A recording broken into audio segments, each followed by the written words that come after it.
Hello and welcome back to Seaside Garage. Today I really hope to start up the Austin Princess for the first time. I do not expect it to be extremely difficult because remember, this car, even though it looks like a barn find that has disappeared from the face of the earth for many years, it is not really. This car was in daily driving service in 2005 and a couple of years, and then after that it was used as a classic car to go to shows and stuff like that from around 2011 to 2019.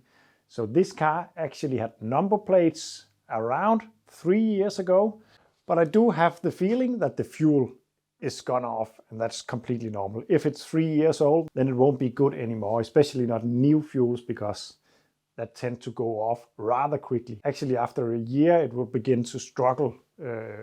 It won't be as effective. One thing I'm going to do today is to drain the fuel. Then I'm going to change the oil, and then hopefully we can fire it up. The first thing that I'm going to try to do is to put some power to this car and see what happens, because yeah, that's always so exciting. And once again, it hasn't been off the road for so long, but still, I'm so excited. I love this part of car revival where you have to gently wake stuff up again. So let's fit a battery.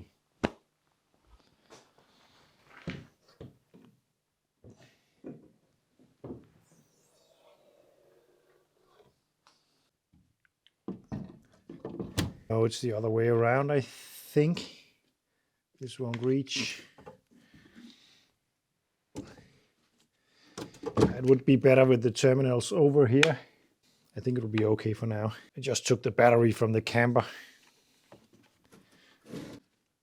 Well, this won't work.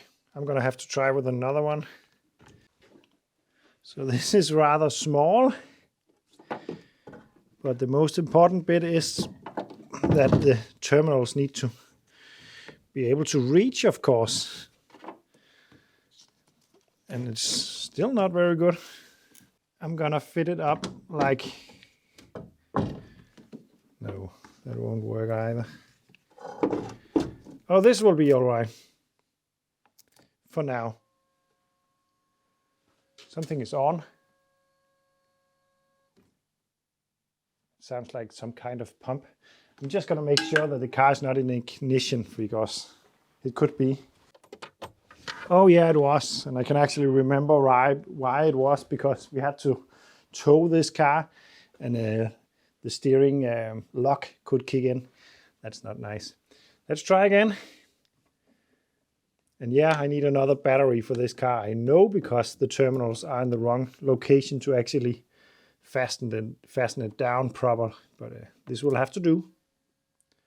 There is still a sound inside. Wonder what that is.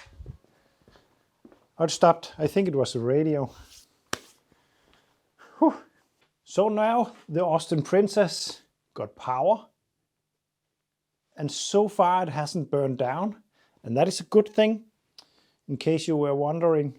But let's see what happens in the interior now, because stuff should start to work now. Let's see. There's no lighting in here. The light should turn on, of course, up here with the door open, but it could be burned out bulb. Oh, there we go. It came back to life. And I can switch it off and on. Wow. And turn the key for the first time with the power on in my history of owning this car. Oh yeah, we have light. We have a yellow and a red light. Presume that's battery and oil light that came on. I have no idea what this is trying to indicate. Let's try it. Could it be some kind of light thing? I don't know. What about this? That gotta be the lighting for the car. Oh, I can see light out there. I can see light out there. So that's working. This should be the brake tester. It is working. This is supposed to light up if the reservoir gets drained. for brake fluid. And then to test if the bulb is working, you can do this. I always like that feature about old cars. But yeah, what about high beam? Yeah, and a blue light. I really like this. I wonder if there's some kind of interior light in here. Ah, there it is, of course. This is for the interior light. It only works with the headlight on. Look at that cool green lighting. No lighting, a little bit, and high power. That's cool. This gotta be the hazard. Oh yeah, the flasher. A lot of people are commenting about this one because it's not supposed to be there on a 77. But that is because in Denmark all cars need to have indicators on the wing, on the side. So even if the car didn't come from the factory with one, they would be fitted at the dealers. So you can't identify Danish cars on that. Ah, take a look at this, it's just working. How nice is that? Blinkers all around. Oh, this one is not working. What about the front? Oh yeah, we have an indicator problem on this side, which makes sense considering the light in the dash for the right side wasn't flashing either. So there's something wrong. It could be fuse related. Or, yeah, the Prince of Darkness, Lucas, could also be involved in this, but... this is so much fun. I love stuff like this. Should we test the horn? It is not working. Yeah, I'm not going to test the window wipers just yet because we have gravel and dust and crap all over the window. We need to wash this car before doing so. But there's... Oh, wait a second. Of course, the fan is this one, I suppose.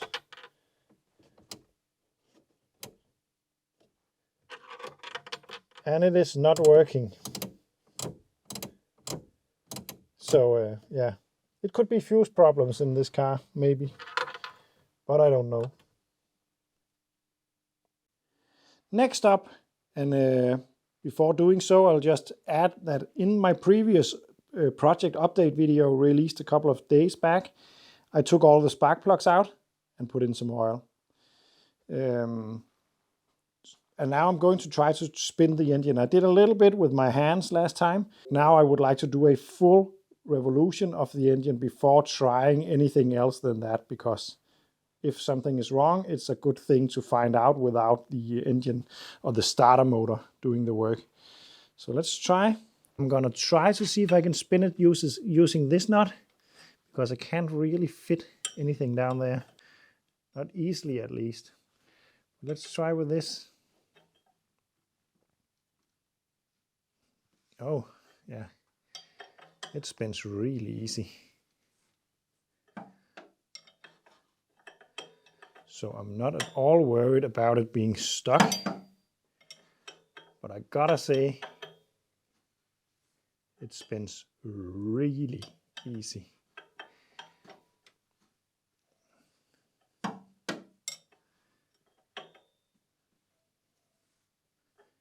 It feels a little bit like there's no compression actually. But I can't be sure because it could be a bit dry and it needs to spin faster than this to start building compression. Being a 2.2 with 6 cylinders, it gotta be some rather small cylinders or small stroke at least. So this could be completely fine. This is nice.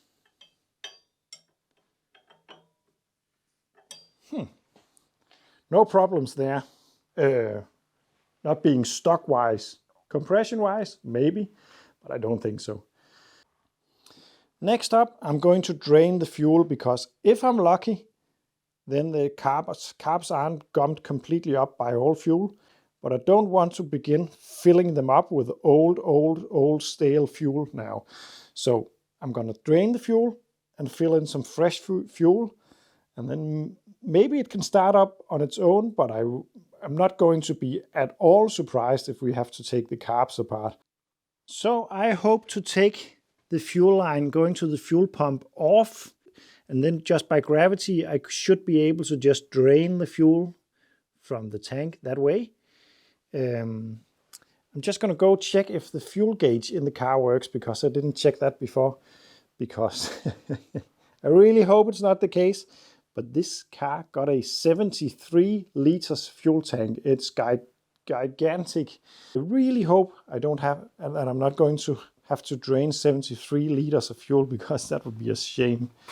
On the other hand, that's a good way to store a fuel tank, by filling it up, so I won't really know. And I didn't ask the guy I bought it from. But let's switch the light on so we can see something, and then look at this. If you can see that, it's pretty dark in here. You know what? It's been a while, and it seems to be stuck right there. That's good news, because that means that most likely we will only have to drain maybe 5 liters or something like that. Maybe 10, I don't know, but that's good news. It is just an old school mechanical fuel pump. Most likely driven by the crankshaft, considering the position of it. But it could also be the cam, I don't know where it is. Oh, by the way, we could be, at some point I need to adjust the valves on this. I love adjusting valves. That's cool, that's nice. I got it off, I think. What about the Jubilee clip? Oh, it's on. Nice. But I might need something to make it start draining. I'm gonna try starting it with my vacuum pump.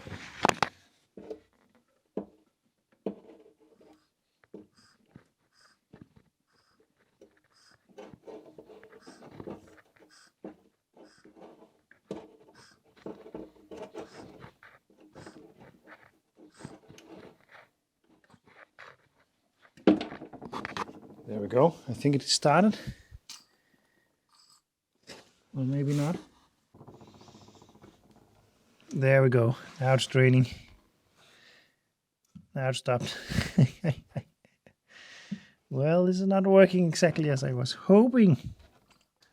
Now I'm going to try to put some pressure onto the fuel tank itself using some compressed air. Is fuel coming out? Because I can't see it.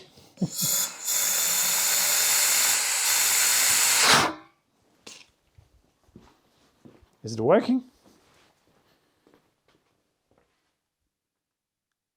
Not really. A little bit maybe. I'm gonna try to continue doing so.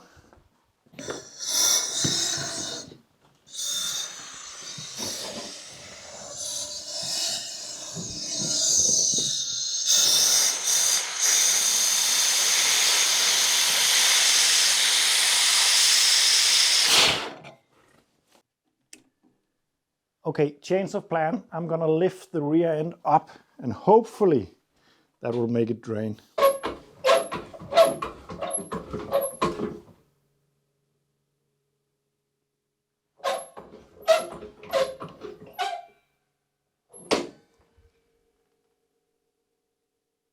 I think I can hear something. That's good news. Is it draining? Nope.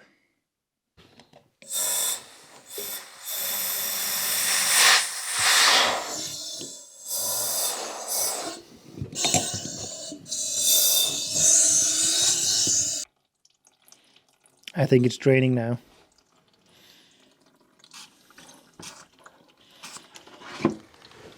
Woo! It wasn't easy to make it go. Oh, I should have worn some gloves. Fuel on your hands are not a very good thing, actually. So while the fuel is draining, I opened the door to get rid of the smell, but the smell is really not bad. It's not at all as bad as when I got the Skoda, the Skoda 105.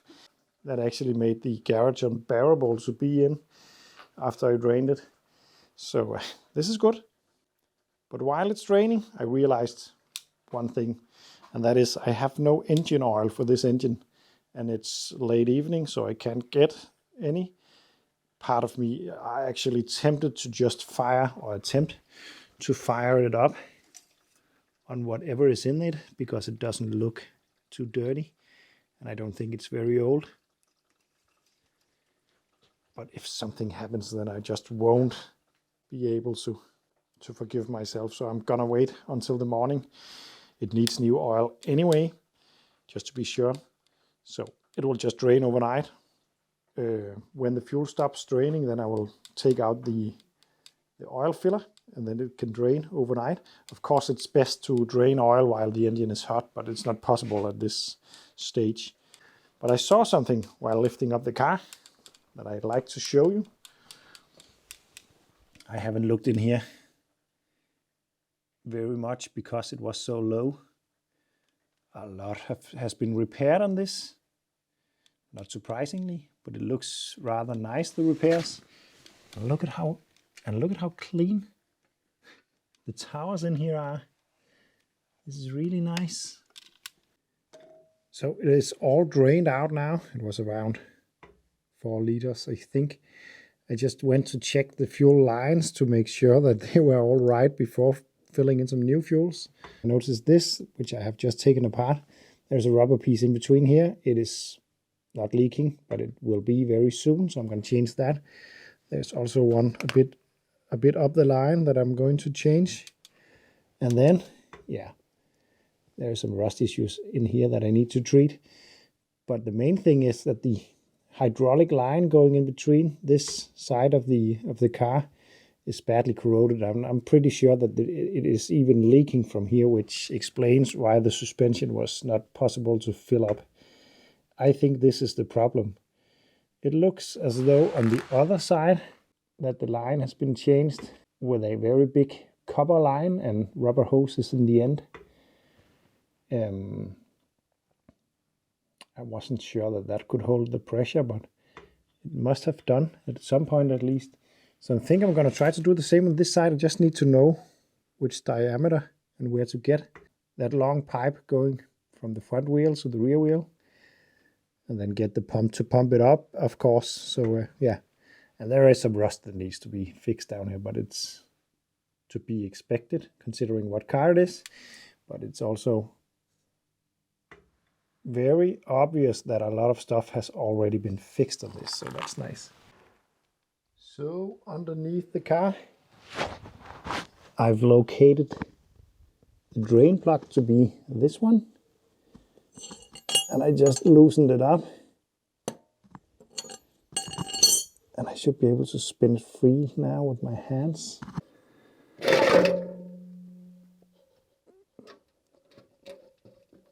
It should be black stuff coming out. And the drain plug is a magnetic one.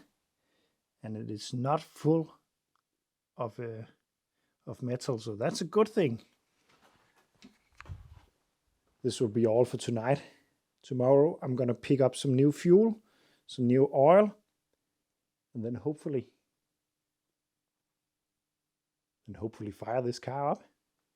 See you tomorrow.